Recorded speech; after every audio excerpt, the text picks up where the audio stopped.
Hello YouTube and welcome back to another Dare to Game video. Today we're playing Elden Ring and we're doing a build guide. So this is going to be a late game build guide, level 200. Actually probably best described as a new game plus build. This one is the Toxic Shock Overpowered Poison build. So I've been messing around with poison builds for a couple days here, and this is the best one I've come up with so far that seems to just be really powerful. And so one thing to keep in mind in this video that this is a build that I will be showcasing on a new game plus 2 save file. So that's what this character is on. So you'll have to remember that the damages and everything will reflect that because the enemies I'm fighting are buff. So if you do this on your initial playthrough, it will obviously deal quite a bit more damage.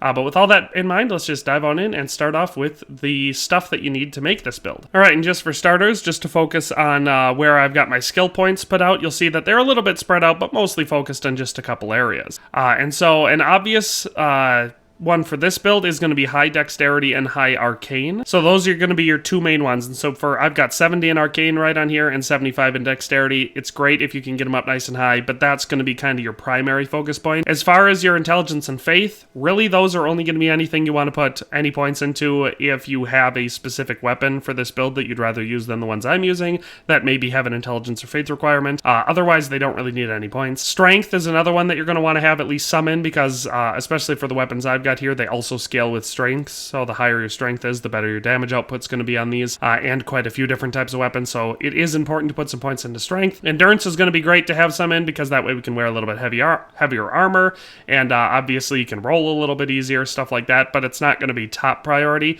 Mind is not going to be a high priority, and Vigor, of course, we just want to have as much HP as possible, so it's great to put a bunch of points into Vigor. So you can see, at level 200 here, and this is a Wretch build, I've got 65 in Vigor, 14 in Mind, 36 in Endurance, 50 in Strength, 75 in Dexterity, 16 in Intelligence, 10 in Faith, and 70 in Arcane. So that's the breakdown I've got. Obviously, there's a lot of wiggle room in there. You could use, you could swap out a Talisman I'm using and save 20 points of, your Vigor and all that sort of stuff if you use like the Soar Seal, but I'm not. I'm using very, very specific damage-oriented talismans, so this is the way that I think is best at level 200 to orient your skills. So yeah, that's skills for this build. Then for equipment, you can kind of see it all right here. You're going to want to start off with two fast weapons, and so there's basically two really good options that I found while doing this. I decided to go with the Ant Spur Rapiers, but you could also go with the Scavenger's Curved Sword, dual wield those. Either way, you're just going to want to make sure you have very, very fast hitting weapons, because the way that this build works is by really, really fast poison buildup and then exploiting it using a special attack.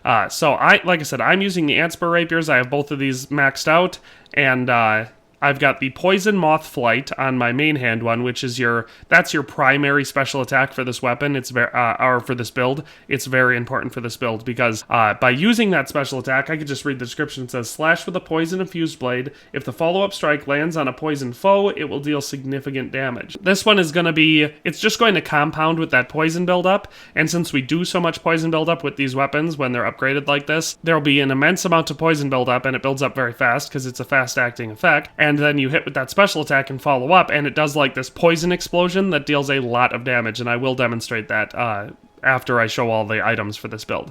So that's your primary weapon, and then the secondary, I have another Ant Spur Rapier. This one I have the Poisonous Mist, and so that's just because I don't need the Poison Moth on both of them. This one, if you want to use it, it does just put out a cloud of Poisonous Mist, but really I just wanted a good effect that had that would allow me to put on lots of poison buildup on it, and that was the only other poisonous Ashivore I had, so that's why I used that one. But yeah, so those are the two main weapons. If you use the Scavenger's Curved Swords, you should still use Poison Moth Flight on the first one, and you do it to the poison affinity, and for the second one you should do Seppuku, and set that one to the poison affinity as well. That way, instead of doing a poison and scarlet rot buildup like I'm doing here, you're doing a poison and bleed build, which is also very, very effective, and the Scavenger's Curved Sword is very fast, and it works very well. I just like using these ones better because I think they move a little bit faster, and I like doing the poison and scarlet rot buildup combo instead of bleed and poison, because everyone does bleed, but not everyone does bleed and poison. So those are your two primary weapons. Then for secondary weapons,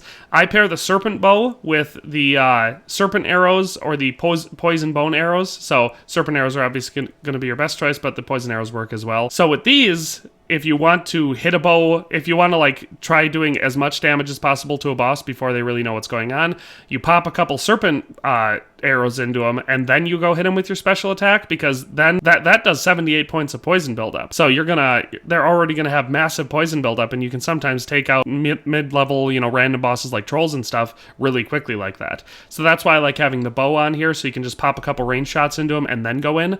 Or you can go with the coil shield, which the special attack on that is a serpent striking out, and that also deals a lot of poison buildup. So it's a great option for just the rapier in one hand and the coil shield in the other, because you can kite around, hit him with your shield, get that poison buildup, and then do one special attack, and again, it's just going to do a lot of damage. So for weapons, those are the ones that I have with it. As far as armor goes, you're going to want the mushroom crown. That's the most important piece of all the armor we're going to be wearing. Then for the clean rot armor, or I should say then the armor we're going to want is the clean rot armor. Really, this stuff is just themed. I picked armor that looks good with the outfit and obviously offers decent protection.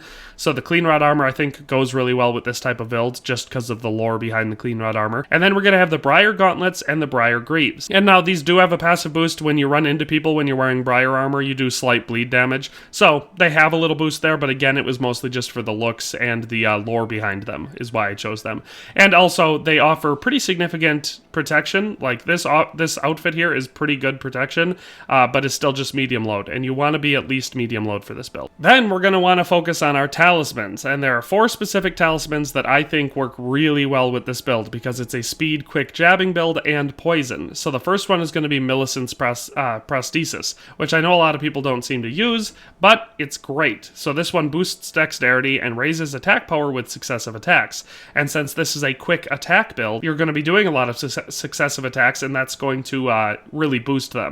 So that's why I like using Millicent's prosthesis on this. The Shard of Alexander, another one that's obvious, greatly boosts the attack power of skills, so this one's going to be great for using our Poison Moth Flight.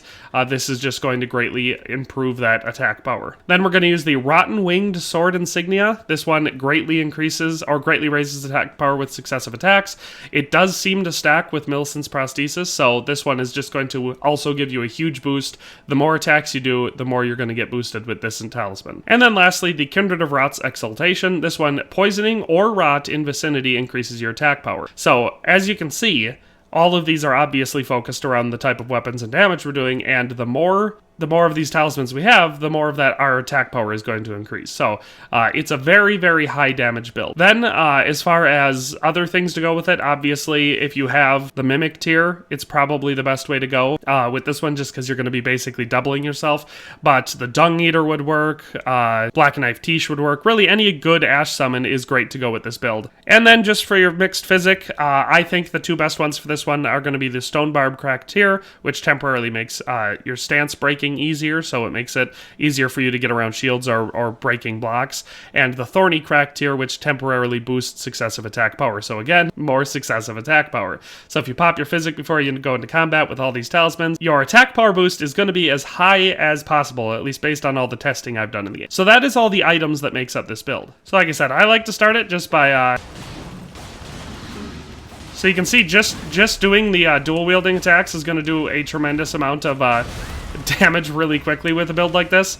So not even being fancy. You see how quickly we took out the Golden Sentinel? And like I said, this is New Game Plus 2, so it's not exactly early game. These bosses are pretty dang tough, and obviously they just keep getting tougher the more New Game Pluses you do.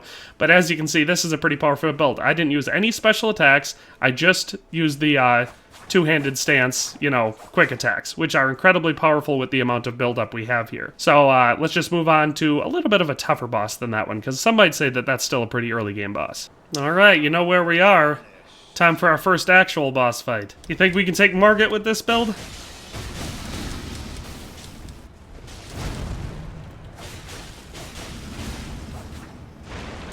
Oh, Margit, don't run away. I was just starting to have fun. Wow, I'm getting hit a lot. This is a good indication that I'm not well practiced. I've been playing a little bit too much other games in the meantime, but still melts it away. But now is the real test for a poison build, I guess. Not really, I just want to fight Godric the Grafted. So let's just jump into it. Let's get some poison build up on him before we get anywhere nearer to him, since I know Godric likes to stay at a distance. We've gotten a Feli Lu in here being helpful, not even using our Mimic tier.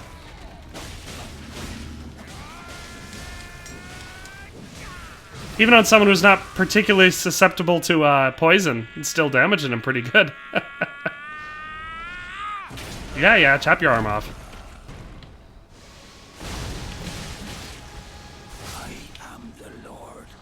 Man, those poison Moth Flight attacks are just so powerful. I kept almost forgetting to use them because just the standard attacks with this build are so powerful. But did you see how much damage we did with those 2 poison Moth Flight attacks there at the end? I know the last one was 7,700, and like I said, this is new game plus 2, so pretty great. So yeah, like I said, I love this build. I think it's incredibly fun. I think a lot of people are using Arcane Bleed builds, but this Poison Rot build is just insanely powerful. And I'm not even using it to its fullest potential. It's an insanely good build. That is our Toxic Shock Overpowered Poison build. Hope you enjoyed the video. I hope if you try this out that you find it to be as fun as I do. But that's all for today, so we'll see you next time. Thanks for watching another Dare to Game video. If you liked this video, please leave a like and a comment. If you haven't already, be sure to subscribe to the channel.